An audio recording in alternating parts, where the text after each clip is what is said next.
Né? Vamos agora para a saúde. Hoje é Dia Nacional de Combate à Hipertensão Arterial Popular Pressão Alta, que atinge 25% dos brasileiros, de acordo com o Ministério da Saúde. Para falar sobre o assunto, nós recebemos o médico cardiologista Dr. Ivan Zardo, que já está aqui comigo. Dr. Ivan, muito obrigada por ter vindo. A gente sempre é importante falar da prevenção, né? E todos os dias, mas existe um dia especial. Esse ano tem algum tema sendo abordado mais pelas sociedades de medicina ou aquela prevenção de sempre? Boa tarde. Boa tarde. A princípio não, né? Porque como é um tema muito combatido, né? Muito visado, se tentam se renovar com conhecimentos mais atuais, mas o objetivo sempre é aquele, é prevenir para não ter que remediar e muitas vezes sem algum remédio. Quando se fala em prevenção à hipertensão, qual o principal ponto? Olha, é como eu digo, como fazer um bolo, né? A gente tem que usar, existem várias formas de fazer um bolo. Com farinha, com fermento, com água e sal. Mas o bolo pode ser muito diferenciado também. Então isso vai no passar da nossa vida, a gente vai acumulando coisas. O peso, os hábitos maus, né, de não fazer exercício, o fumo, o sedentarismo, o abuso do sal, são situações que são primordiais. É o primeiro combate que a gente deve ter e se focar principalmente nisso. O combate, então, é desde sempre, né? Desde com as crianças já, em relação a ter uma vida saudável. É mais ou menos assim que funciona. Perfeito. Só para ter uma ideia, aos 30 anos a gente já começa a envelhecer as artérias. Então, a gente tem que se prevenir até chegar a isso. A má alimentação, a má conduta dos pais com as crianças certamente vão permanecer nesse quadro. Existe algum grupo da população que tem mais riscos de desenvolver a hipertensão? Olha, entre homens e mulheres, vamos dizer assim, os homens são mais propensos, né? Até porque muitas vezes vão ser bem objetivos. Os homens têm pouco cuidado com a saúde. Então não tem o hábito de olhar, verificar mais a pressão arterial como um contexto todo. Mas depois, quando a mulher entra na menopausa, essas medidas se equivalem e o desfecho, o estado ruim se projeta nas mulheres. Elas vão ter um desfecho pior, vão ter complicações mais frequentes e descompensações mais sérias. Quando a gente fala de pressão alta, né, que é como a gente costuma chamar popularmente, a gente acha que é um fator que desencadeia outras doenças. Acaba sendo, né? Mas é uma doença muito grave que tem consequências graves, né, doutor? Perfeito, acho que colocaste bem. A hipertensão, ela é primária para a maioria das doenças cardiovasculares. Hoje, se vocês quiserem ter um apanhado bem objetivo, existe um site que é o cardiômetro.com.br. Ali se mostra a atual situação brasileira, né?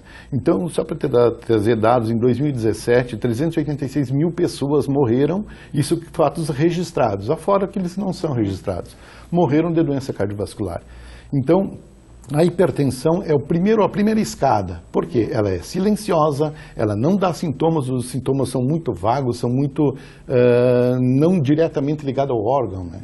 O doutor falou que é uma doença silenciosa, é isso que eu ia perguntar agora. Ela não dá, geralmente não dá sinais, né? Não é incomum a pessoa estar caminhando e ainda ter uma pessoa verificando a pressão. E aí tu vai lá, verifica a pressão e tu tem uma surpresa, que aquilo não sinto nada, minha pressão está nesse estado. E o número 12/8 é uma referência. Então, tudo que tiver alterado a isso é um fato que pelo menos tem que levar você a procurar o que está acontecendo, né? É um número, é uma referência.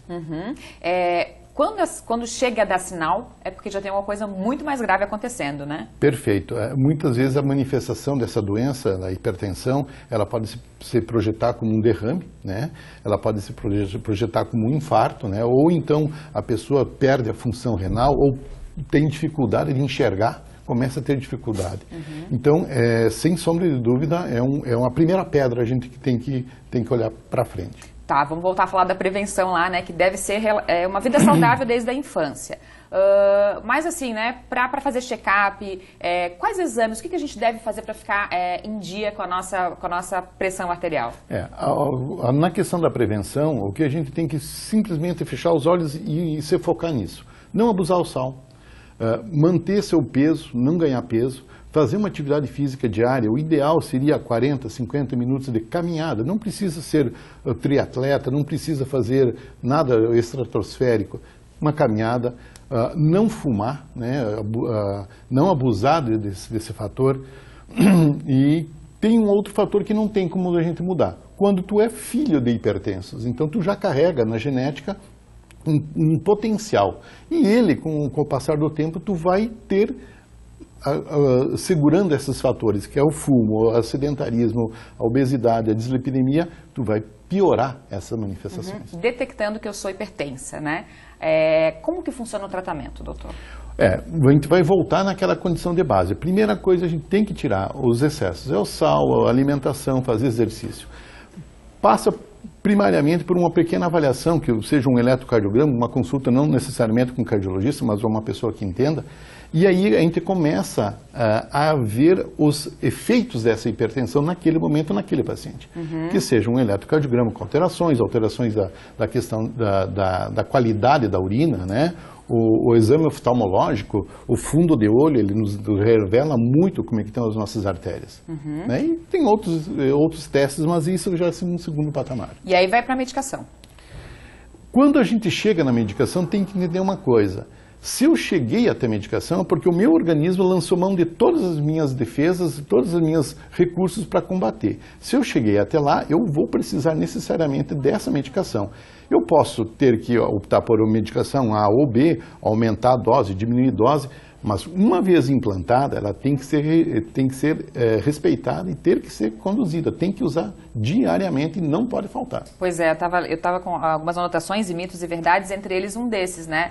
Estou com a pressão controlada, deixa o remédio de lado. Isso não pode acontecer. Não, ela só está controlada porque tu está, além de tomar medicação, cuidando da sua alimentação, seu peso, sal e tudo mais, mas ela é necessária para manter esse status, né? Ela é o equilíbrio, é o que falta a mais para o equilíbrio. Tem uma pergunta aqui bem interessante. Eu sou a Marla do Bela Vista.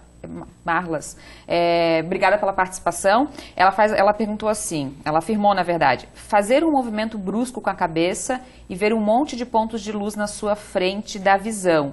Ela não acabou de escrever, mas ela deve estar querendo saber se isso é grave, se é preocupante ou não. Isso pode ser interpretado de outra maneira, mas sem sombra de dúvida, quando tu tem uma visão e essa visão está embaciada, embaraçada, ou tu enxergas pontos luminosos, isso é um sinal de alerta, alguma coisa não está bem. O movimento da cabeça, isso pode acontecer, por um exemplo, uma pessoa de idade, que ela tem uma rigidez arterial, vai fazer esse movimento brusco, como levantar da cama. Isso pode trazer outras alterações, mas esse fato que ela passou de ter como se fosse luzes, né? Isso é um sinal que pelo menos merece uma avaliação. Você falou dos idosos agora, né? É verdade que alguns outros medicamentos podem levar ao aumento da pressão arterial? Sim, com certeza. Por exemplo, assim, a gente vai ficando velho, né, idoso, e graças a Deus que isso aconteça, a gente vai muitas vezes abusando de algumas medicações, como anti-inflamatórios. E eles são tão deletérios, muitas vezes, que eles se equivalem, só para ter uma ideia, se equivalem a medicamentos para o tratamento de câncer. Então, o potencial numa faixa etária, o abusar do remédio para dor nas costas, dor nas pernas, muitas vezes a fraqueza muscular, falta de músculo e não a dor mesmo que se causa por isso. Então, é muito sério mesmo. Uma coisa que eu anotei para falar e não tinha falado, mas ainda bem que o telespectador aqui, a Marilisa, está nos ajudando a lembrar. O estresse causa pressão alta? Olha, no momento a gente não tem uma máquina, né? Não tem uma estrutura para quantificar o quanto é que ele pesa. Mas sem sombra de dúvida, sim. E já vou pensar numa outra situação. A pessoa que dorme mal, vamos entender como coisa meio global. Ela não tem um sono profundo, ela não faz as 4 fases do sono, e ela é acordada, despertada. Ela, paulatinamente, ela vai sofrer alterações físicas, né, estruturais, inclusive, cardíacas e no contexto. Não é muito incomum a pessoa ganhar peso, porque ela não consegue fazer o descanso necessário. Dentro do que a gente já falou, né, alimentação, atividade física, o sono também é muito importante, né? Muito, muito importante. Tá certo. Aqui, então, a Marilisa, ela falou, na verdade, assim, eu sou a Marilisa, obrigada pela participação e pela audiência, tenho crises de ansiedade e com isso a minha pressão sobe. E quem toma remédio para pressão vai ter que tomar para o resto da vida? Ela fez 2 colocações aqui, né, relacionando com a crise de ansiedade e com o medicamento que eu acabei já perguntando também. Sim, assim, tem que muitas vezes separar, né? O que é a crise de ansiedade pura, que aumenta a pressão, e o que ela tem de carga para ser realmente uma pessoa hipertensa. É natural que uma pessoa que seja hipertensa, com crise de ansiedade, essa pressão vai aumentar. É como você entrar num avião e está numa turbulência. É natural, se tu for aferir a pressão de todo mundo, vai estar aumentada. E não quer dizer que todos são hipertensos. Mas a questão da ansiedade, do estresse, certamente sim, tem o seu foco. E quem toma remédio, é temeroso falar isso, mas assim, ele tem que ser ajustado. A gente vai ficando velho, vai se adequando às outras situações, e esses remédios eles vão melhorando, eles vão sendo mais eficazes, eles vão ser menos intensos no tratamento, eles precisam sim ser reajustados conforme o passar do tempo. Tá certo, doutor. Muito obrigada por ter vindo, né? Lembrando, qualidade de vida é tudo, desde as crianças aí, cuidar com sal, fazer atividade física, dormir bem. Obrigada por ter vindo, excelente fim de semana, volte sempre. Obrigado, boa tarde. Até a próxima. E neste domingo, às 10 horas da manhã, tem Casa Mais, aqui na RIC TV Record. No Casa Mais, vamos falar do aconchego da madeira e conhecer móveis exclusivos e que contam histórias. As peças revelam tons do passado e compõem vários ambientes, diferentes projetos e madeiras que são usados para a construção de casas. Domingo tem arte e como ela complementa a decoração. Tem dicas de iluminação, novidades na tecnologia e muito mais. Eu espero você às 10 da manhã na RIC TV. Dado o recado, o Ver Mais vai fazer um intervalo bem rapidinho, a gente já volta, vai falar sobre plantas medicinais e tem teatro e música hoje por aqui ainda. Não perde, a gente já volta.